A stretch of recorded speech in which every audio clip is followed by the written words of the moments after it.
tried to get over the Pyrenees, but it was snow. There was no snow like up until about 9,000 feet, but that's pretty high. And then all of a sudden, the roads were closed. You know, they hadn't been, so I had to go all the way around.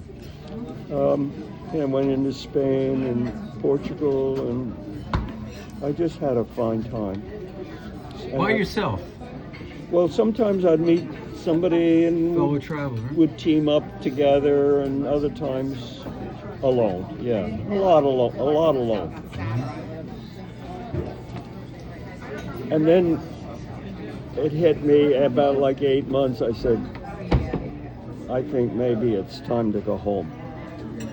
Yeah. And it was cheaper to go by ship, not a cruise ship. It was they had the lines would cross the Atlantic back and forth. More people cross the Atlantic than by air then. It was a lot more expensive by air, etc., etc. So I got a ticket on the Holland American line,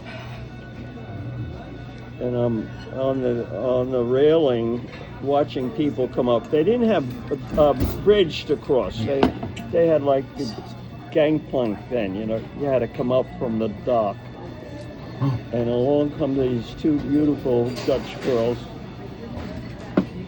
and I thought, oh, that'd be nice, but I better be careful because one is pregnant. I could see one was pregnant. It was my future wife, and not pregnant, and her sister was pregnant, and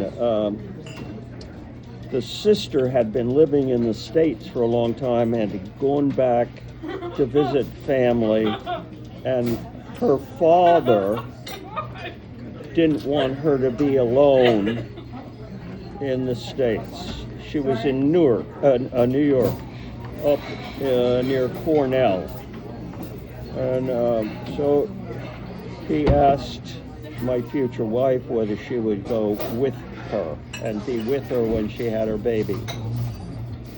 So there they were,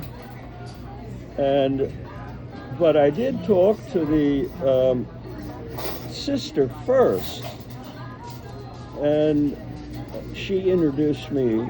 You're a Casanova. Yeah, right. And we got to know each other. In fact, we clicked right away. And they had a Catholic priest on board, a Jesuit. That's sort of contradictory. Well, not really. A Dutch Jesuit. Father Kleine. Pater Kleine. And he said Mass every morning. And the first morning I went to Mass. And who's there? Your future wife. Yeah. And with her sister, the two of them? No, just my future wife. Interesting. So we became, in a couple of days, we were, what do they call it? An item. Wow. on board. Oh. And they had a little like dance area in the evening. People would congregate, nothing big at all, and you'd be there. Her meals were on one side of the ship, and I was at a table on the other side. But we'd always like connect and start a meal and bring our coffee over, and so we were such an item that the Catholic priest, he said, we're still in international waters, and I can marry you two if you are interested. And we took it as like... You said, man, am I interested? We thought he was like being funny, you know. Ha, ha, ha. Anyway, we didn't get married. I was always sort of sorry we didn't do it, you know. But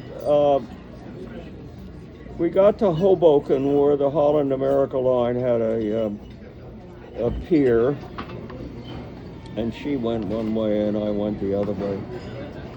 But I had arranged with her sister. I said, you know, I'm going to be up in your neck of the woods to a wedding. A Greek friend of mine is getting married. She said, don't tell, her name is Lida, my wife's name. Don't tell her. We'll make it a surprise. Come by, you know, come by. And so that's what I did. And there were no interstates then. And my future wife said, in Holland, a guy who's courting a young lady comes and visits her twice a week. Oh my God. And I'm having to go from New Jersey to Cornell area up in New York State twice a week. No interstates. Uh-huh. It's like through the backwoods. And Time to get married, Greg. well, we did get engaged. She had 6 months here. We got engaged, and she went back. I had to write to her dad and ask for her hand.